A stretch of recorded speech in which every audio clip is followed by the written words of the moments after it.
అందరికీ నమస్కారం. గత వారం 10 రోజులుగా తిరుమల తిరుపతి దేవస్థానంకి సంబంధించి ప్రసాదాల తయారీలో జరిగిన వాడిన కల్తీ నెయ్యి గురించి లాస్ట్ వారం 10 రోజులుగా రాష్ట్రం మొత్తం ఒక రకమైన భయాందోళన ఒకటైతే వెంకటేశ్వర స్వామికి అపచారం జరిగింది అని ప్రతి గుళ్ళలోనికి కూడా వెళ్ళి పూజలు చేసే పరిస్థితి కూడా మనందరం చూసాం. ఇవన్నీ ఒక పరంగా వెంకటేశ్వర స్వామి భక్తులుగా జరుగుతూ ఉంటే, ఒకవైపు నుంచి రాజకీయ దుర్బుద్ధితో దీన్ని కూడా రాజకీయం చేయాలి అని చెప్పి అతని హయాంలో జరిగిన తప్పుల్ని కప్పిపుచ్చుకోవడానికి చంద్రబాబు నాయుడు గారు గౌరవ ముఖ్యమంత్రి గారి మీద ఎదురుదాడి చేయడానికి సిద్ధపడి గౌరవ పులివెందుల ఎమ్మెల్యే గారు తీసుకుంటున్న నిర్ణయాలు చూస్తూ ఉంటే నిజంగా ఎప్పుడో అతన్ని పులకేసి అనేవారు, కానీ ఇప్పుడు నిజంగా పులకేసి ఏదో 2 or 4 పెట్టాలి మనం కూడా. ఎందుకు ఈ మాట చెప్తున్నానంటే, ఇదే జగన్మోహన్ రెడ్డి కల్తీ నెయ్యి వాడారు అని చెప్పి చంద్రబాబు నాయుడు గారు గౌరవ ముఖ్యమంత్రి గారు చెప్పిన తర్వాత బయటకు వచ్చి చంద్రబాబు నాయుడు గారి మీద ఎదురుదాడి చేయటం కూడా మనం చూసాం.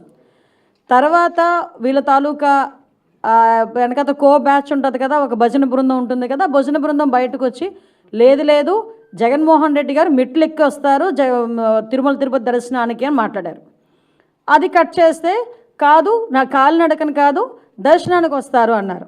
ఇదంతా జరుగుతుంది. ఓకే, దర్శనానికి వస్తే రప్పించుదాము, కూర్చోబెట్టి అన్ని గౌరవ మర్యాదలు ఇచ్చి డిక్లరేషన్ మీద సంతకం పెట్టించుకొని అతన్ని తీసుకెళ్ళి దర్శనానికి పంపిద్దామని చెప్పి ఆలయ అధికారుల దగ్గర నుంచి భద్రత దృష్ట్యా పోలీస్ డిపార్ట్మెంట్ వాళ్ళు అందరూ కూడా అతను రాటుకని ఆహ్వానించారు. ఆల్ ఆఫ్ సడన్ అతనికి ఇష్టం లేకనో లేకపోతే ఇంట్లోంచి బయటికి తల్లి చెల్లికి పట్టిన గతి పడతాదని భయం వేసో తెలియదు, కానీ ఆటోమేటిక్గా లాస్ట్ మినిట్లో అయితే నేను వెళ్ళట్లేదు అని చెప్తూ కుంటి సాకులు చెప్పే పరిస్థితి వచ్చింది. ఏంటా కుంటి సాకులు అంటే, డైరెక్ట్గా బయటకు వచ్చి మాకు నోటీసులు ఇచ్చారు అన్నారు. అరే, పోలీస్ యాక్ట్ సెక్షన్ 30 అన్నది ఈరోజు చంద్రబాబు నాయుడు గారు తీసుకొచ్చింది కాదు. నీకులాగా జీవో నెంబర్ 1 ఇచ్చి సభలు అది ఆపుదామని చెప్పి లోకేష్ గారు పాదయాత్ర చేసినప్పుడు వచ్చిన జీవోలు కాదు ఇవి. పోలీస్ యాక్ట్ సెక్షన్ 30 అన్నది ఎప్పుడైనా శాంతి భద్రతలకు విఘాతాలు కలుగుతాయి అనుకునేటప్పుడు డిపార్ట్మెంట్ వాళ్ళు రెగ్యులర్గా ఇచ్చే నోటీస్ అది.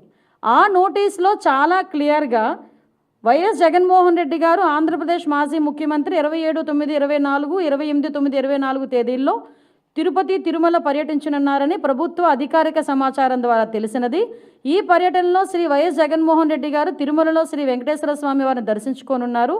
ఈ పర్యటనకు స్వాగతం పలికేందుకు తిరుపతి జిల్లా మరియు పరిసర జిల్లాల నుంచి సుమారు 10,000 మంది వైఎస్ఆర్సీపీ నాయకులు కార్యకర్తలు తిరుపతికి రావాలని సోషల్ మీడియా ద్వారా విస్తృత ప్రచారం జరుగుతున్నది. అదేవిధంగా ఈ పర్యటన అడ్డుకుంటామని వివిధ రాజకీయ పార్టీలు, హిందూ ధార్మిక సంఘాలు, ప్రజా సంఘాలు కూడా సోషల్ మీడియా ద్వారా విస్తృత ప్రచారం జరుగుతున్నది. ఈ